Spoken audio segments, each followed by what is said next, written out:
Ассалаумағалейкум қазақ елі. Менің Билайн ұялық операторына айтар шағымым бар, арызым бар. Мен Қызылорда қаласы, Кіби мөлтек ауданы, Қорқыт ата 9-шы көшесінде тұрам. Тұрғаныма 10 жылдан асып кетті. Қазір 2 жылдың көлемі болды. Біз жақта интернет аты бар, заты жоқ. Біз сол интернетке ай сайын 4.000, 5.000, бір үйде 2-3 адам тұрамыз. Соған бір 15 мыңдай ақшамыз кетеді, бірақ ақшасынан татымайды десек те болады.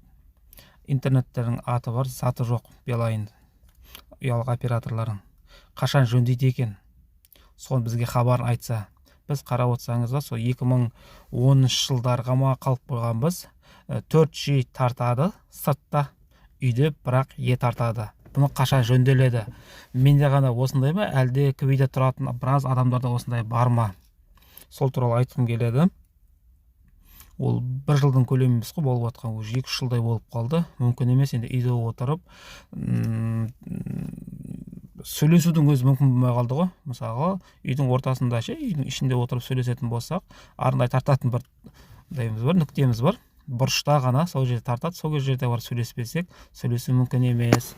Комментарийға жазыңыздар, ойларыңыз бөлісіңіздер. Билайн ұялы операторы, қашан сіздер Кібиге вышка дей ма, не дейді, сондайыңыз қоясыздар, қашан күшейтесіздер. Бұл мүмкін емес қой бұндаймен сөйлесу. Сау болыңыздар. Әдеке канал тіркеліңіз.